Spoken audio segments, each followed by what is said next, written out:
Good. Welcome to Edna. So I'm Florence Kaci, and I'm responsible for the European market at Phocuswright. So for the ones who still don't know us, Phocuswright is a research firm, and we are the intersection of digital and travel.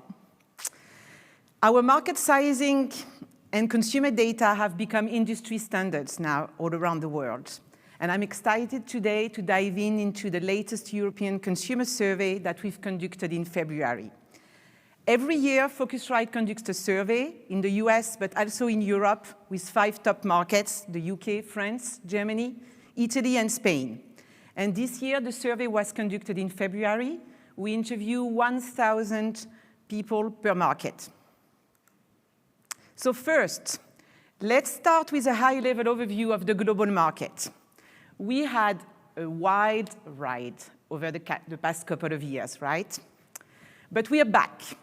Travel gross bookings exceeded $1.47 trillion US dollars. So that's approximately 1.36 trillion euros.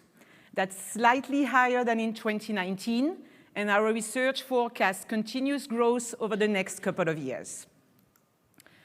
So what happened in Europe? Well, demand grew, as did prices, which led to a 20% growth last year, also letting Europe exceed 2019 numbers. In 2023, nearly all European travel markets exceeded their pre-COVID value, marking a significant milestone in the travel industry recovery. Despite ongoing inflation across Europe, many travelers continue to indulge in leisure trips, and a rebound in international travel yielded benefits across all travel segments this year. However, while Europe's travel market, with the exception of Scandinavia, rebounded on a gross booking basis, passenger and booking volume continued to lag at the 2019 value.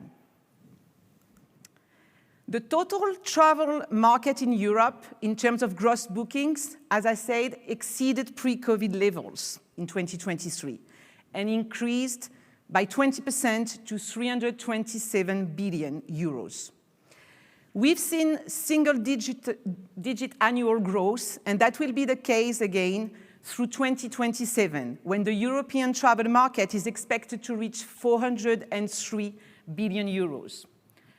On the other side, online penetration continues to increase in 2023, with online channels representing now 65% of the total gross bookings. And by 2027, online penetration will rise to 70%. Travel was strong in the past 12 months. We saw incidence rates increase in each country, translating into more travelers for each of those countries. 34 to 40% for the UK, as you can see here, 28 to 34% for France, 38 to 44% for Germany, and so on.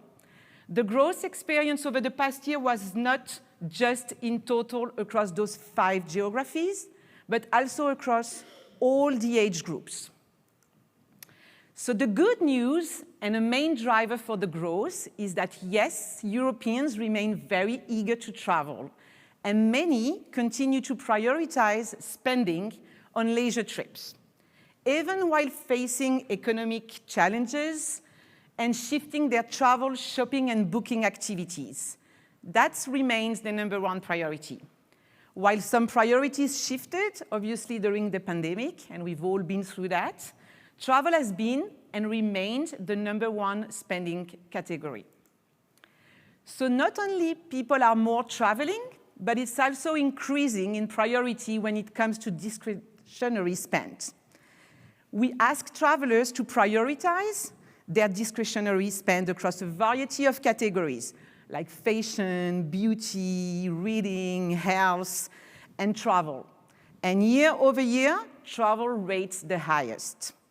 Across these other items, the second one came and lagged by 8 to 12 percentage points. What's interesting is that Italian and Spanish travelers, as you can see, gave it the highest rating, while the French travelers rated it somehow a bit lower. And only a quarter, as you can see here in gray, of travelers indicate that it's little or no priority. So what does the traveler look like? Who is that traveler? How do they differ from each other? Obviously, the European market is very fragmented, and those travelers really differ from one to the other. The average age is more or less the same across all the markets, 46 to 47 years. And the average household income is ranging from 44K in Italy and in Spain, and 55K in Germany and in the UK. Most travelers from all 5 countries booked some sort of paid lodging in the past 12 months. Half to 2/3 booked air, with those from France being least likely and those from the UK and Spain being most likely. As a comparison, roughly 3 to 4 in 10 booked rail. And in Spain, the Spanish travelers were the most likely to have booked a car rental. Only around 1 in 10 took a cruise across all those countries. So the average traveler, as I said, is 46 to 47 years old. The median house income is 40 to 50,000 pounds or euros. So now we know that about 1/3 have children in their household, but a fewer indicated they travel with children on their last trip. British and German travelers began their trip planning much earlier than the others, with Italian and Spanish travelers waiting more or less until the last minute, or at least closer to the departure date. The average trip spend is 3,500 to 4,000 euros annually. French and Germans definitely take the most trips, with 3.7 as an average trip frequency. And German travelers appear to have taken relatively fewer but longer trips compared to the other countries. The average travel party, as you can see, is on average just above 2 people, and trip lengths average from 6 to 9 nights. However, as I say, there are key differences between all those markets and traveler behaviors. Italian and Spanish travelers are more likely to take domestic trips, while those from Germany and the UK are more inclined to go abroad. There is a healthy amount of travel occurring outside of Europe, but slightly less in the other geographies.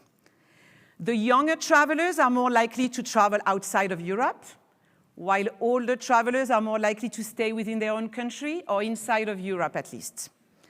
International travel, both within and outside of Europe, has grown year over year. And this was at the expense of domestic travel, as we saw a dip in those more local trips since last year. Most travelers, have the intent to rest and relax during their holidays. The French are almost as likely to travel to spend time away with their friends and family, where this is much less of a goal for travelers from the other countries. The British traveler has a general need to get away, more so than others, and least likely to be looking for cultural enrichment. Some people know why. Where the Spanish traveler is seeking more for cultural enrichment, more so than other things like time with partners or just to get away. So when looking for destinations for their leisure trips that possibly provide, obviously, rest, relaxation, many are also obviously influenced the most by the beauty of the destination. But the cost of lodging is just as important for most of those travelers, particularly for the German, with 37% of travelers, who also rely a lot on prior experiences, for 26% of them. This is also very important to the Spanish, and the French traveler, on his side, puts much more weight on lodging and airfare prices as it does for scenery.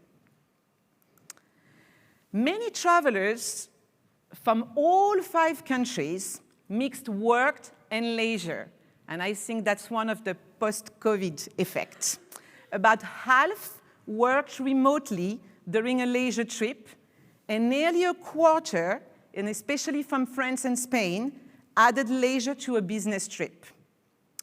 It's interesting also to note that when taking a leisure trip, 53% of the British travelers still work remotely, and 24% of the French travelers usually add and extend their business trip with a leisure trip. Europe's shift to digital travel channels continues, and I mentioned that in the beginning of the presentation. It's following a rapid gains in online shopping that emerged during the pandemic. In 2023, online gross bookings increased by 23% to 211 billion euros, as an online penetration jumped to 65%. Across all the country markets, UK 83%, Scandinavia 78%, and Germany 61%. They've led the online penetration. Across the supplier segment, car rental and rail show the highest online penetration at 66% each. And by 2027, Europe online travel gross bookings are forecast to reach 284 billion euros, bringing online penetration now to 70%. Offline share of gross bookings reached a new low in 2023, declining to 35%. And what's interesting as well, what I wanted to add and show you today, is that the mobile gross bookings reached 89 billion euros in 2023. That represents now 42% of the total online gross bookings. In 2023, suppliers played a very dominant role in Europe's online travel market. Supplier direct gross bookings represented 70% of the total online gross bookings, compared to 30% for the OTAs. So when looking here at the top online and offline resources that travelers go to, we see that the online travel agencies are used by most travelers, followed closely by the trusted source of recommendations from friends and family and the general search. Advices from travel agents and professionals decline a bit. Printed media have much less impact, but still play a role. And DMOs, unfortunately, do not have the level, at least, of the impact and influence that they should have on travelers' decision today. The large majority, as I said, book travel online. And when they do so, the traveler is looking for it to be quick and easy. And again, we see that the Germans are more likely to rely on previous experiences at 52%. And as with many other products, obviously reviews, ratings are super important. So when it comes to lodging, obviously one of the focus for the room today, When it comes to lodgings, hotels are used the most. 56 to 71% and have increased since last year. Short-term rentals come second. Also, they've also increased since last year, but not across all the markets, except in Germany, for example, where it is flat. Hotels and short-term rentals, are up at the expense of staying with friends and family, which was obviously much more common right after COVID. Obviously, the 18 to 34 years old category are more likely to use short-term rentals, while those 55 plus obviously favor hotels. The Italians are more likely to book bed and breakfast. Hotels is still the most commonly booked product, followed by air. Hotels is still preferred over rentals in Europe. 71% of Spanish prefer to stay in a hotel, as well as 66% of the Germans.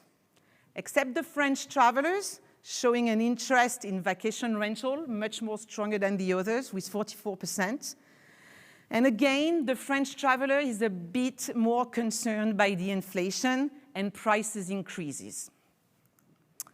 So for hotel, and air travel, the top two sources for booking are online travel agencies and supplier sites. We see that the OTAs are much more heavily used for hotel, with at least 50% turning to those sites. Spain has the highest use, with Italy, and higher much more than the other countries, with 65%. So when choosing where to book, regardless if it's a hotel or if it's air, it has to be convenient, it has to show the best price, and show a very easy way to compare. And these reasons are really likely the driver behind all bookings coming from OTAs. Here we have different ways travelers can book their trip components. Each component separately has a dynamic package where you have options, but it's purchased as one price, or the traditional package that doesn't offer options. So while the large majority are booking their trips components individually, we see that there is a very sizable portion, and really much more for the 18 to 34 years old, who book dynamic packages. And that's across all the countries that we surveyed. The youngest travelers obviously are much more price sensitive, and they're also much more comfortable with the technology. In-destination activities, a great product for hotels, but also for OTAs. In-destination activities are key to the traveler's journey, with 87% of the travelers who have participated in 2 to 3 activities during their last trip. With trips obviously ranging from 6 to 9 nights, there is a strong opportunity here to entice travelers to participate in more than one activity during their trip. There is obviously a very strong interest from 18 to 34 years old in sports and adventure. And when we research in-destination activities, in general, the travelers turn most to recommendations from friends and family, but also to general search. And also, obviously, for the youngest population, to social media. So while 87% of those travelers have participated to those activities during their last trip, the top 4 in-destination activities that travelers do are natural attractions, museums, guided tours, and active adventure. Obviously, natural attractions and museums are much more popular with 55 plus, when the youngest population favors sports and adventure. Participation in guided tours is shared fairly across all the age groups and across all the markets. So the whole trip planning process includes obviously researching to sharing during and after the trip, and we all do that. Around half of the travelers have used social media in their travel planning. 45% of the British, 48% of the French, 43% of the Germans, and 56% of the Italians, and 57% of the Spanish use any type of social media in their last trip. 46 to 62% of travelers use at least one social media platform. This is very much up compared to last year. Instagram is definitely increasing in terms of usage at the expense of Facebook, and especially we've seen that trend since last year. As for the generation, obviously, who doesn't know a world without social media and becomes the largest part of the population, we can only see that trend increasing over the next couple of years. What we'll probably see is the increase in the usage of TikTok, because it's no longer limited to the youngest population, to the 18 to 34 years old. We've seen an increase from 35 to 48% last year in trip planning. The growth in TikTok is mostly across all the age groups and all the markets. Snapchat, on the other hand, has a usage that is quite minimal still in Italy and in Spain, but the highest in France. Whether on Facebook, on Instagram, or on any other platforms, the accounts of friends and family are relied upon the most, with 52% of British and 51% of French, German, and Spanish travelers relying on friends and family advices. Despite a very large portion, as we saw before, of hotel and air bookings coming from OTAs, the accounts of online travel agents are considerably lower across all the markets. Only 31% for France, 38% for the Germans. The ads that traveler likely experiences that we all come across when we start researching our trips are likely viewed as marketing, not much as authentic, and therefore much less appealing for the consumer. It is not curated. It does not surpass 30% for all the markets. The suppliers, on the other side, clearly have an opportunity here to promote much more the destination and inspiration for the travelers. So the social journey continues while the traveler is in destination and when they get home, posting comments and pictures, staying connected with their friends, with their family. So if half of the adult travelers use social media in their trip planning, we use it as well for assistance, for guidance, advices, group chats, information about the destination, activities, obviously things to do, hotels, transfers, and obviously so much more. So the social accounts of travel agents, of OTAs, of suppliers, and of the review sites are accessed the most and have the best opportunity to engage with those trip planners. And what we will see this year in the new survey is the addition of the accounts of celebrities, influencers for inspiration. It becomes very popular in some markets with, for example, 38% of the Spanish from 18 to 34 years old who use those accounts to plan their trip and for destination inspiration. So the youngest travelers are clearly influenced by social media to visit places, to plan their trips, and they share their trips and their feelings, and they're also the most concerned by sustainability practices. So we could think that they're also on social media looking for those recommendations while they're planning their trip and ideas of the beaten path areas as a form of sustainable travel.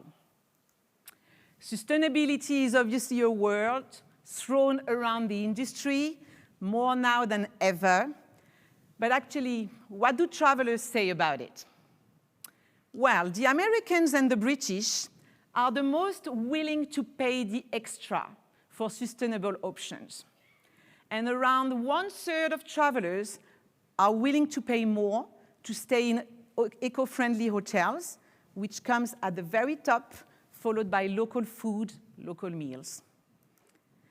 Travelers often search for less crowded destination and has a sustainable practice. As an example, 45% of the Spanish, 43% of the French are very much looking for destinations off the beaten path. So like sustainability, ChatGPT is a word often thrown around the industry those days. So finally, I wanted to share with you, even very briefly, a very interesting new outcome from our most recent survey. So we've asked travelers on 7 markets, including North America and Western Europe, about their familiarity and usage of AI tools. An average of roughly 3 to 4 travelers, 3 out of 4 travelers had heard of this technology, with the US, Germany, and Spain at the top, surprisingly, and the UK at the bottom. From the usage perspective, you can see between 13% to 22% had tried to use it to plan their trip. It's quite astonishing to see such a high familiarity and usage with this new technology so early in its existence. So we also asked travelers from the top 5 European markets specifically which online resources they typically use when researching and selecting travel components. 4 to 5% of travelers said they use generative AI platforms such as ChatGPT to help plan their trip. So this is a relatively small number, but growing at a very fast pace. The first use case of this conversation-style platform has been planning tools, and Expedia was super quick to release a chat tool leveraging this technology to help you build a trip itinerary, and has taken the next step through Romy.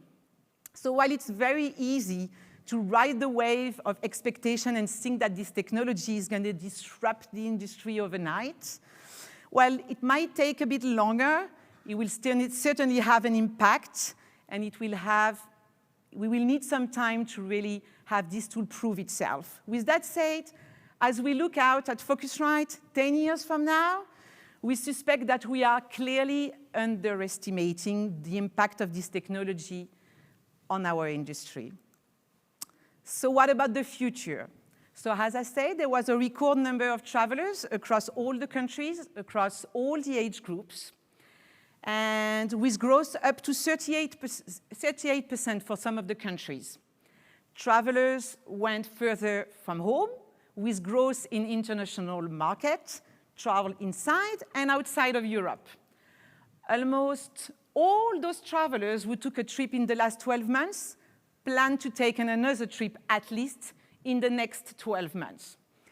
They intend their trip to be at least the same length, maybe longer, and they also intend to travel internationally.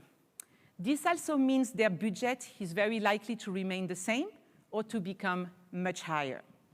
So the outlook for the next 12 months is quite positive across all the markets that we've surveyed, and with nearly all those travelers taking at least one trip.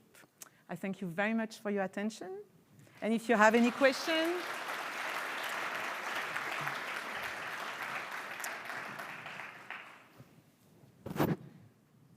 thank you. XanderPay is proud to again be Hedna's annual partner sponsor for all things digital. As travel takes off again, we're happy to help Hedna enable a new way to engage our industry and community. If you haven't already downloaded the Hedna 365 app, please do so. We'll all be interacting through the app long after the conference ends. For those of you who don't know XanderPay, we like to think of ourselves as an innovative fintech focused on payment solutions for the hotel industry. We advocate and fully support a guest-centric approach to payments, one where payments are a strategic part of hotel distribution and where guests pay easily with their preferred payment methods and currencies. As our industry moves to contactless customer experiences, the role of payment in the guest industry will be revolutionized. We've also proudly advocated for the adoption of Hedna's Open Payment Alliance technical standards, which allow for the right sizing of B2B payments. Our bank transfer guarantee BTG solution provides hotels with a cost-effective alternative form of payment for bookings from OTAs, bed banks, or other trusted third parties without incurring interchange cost. Our aim is fairness in the hotel payment ecosystem. XanderPay, the hotel's best friend.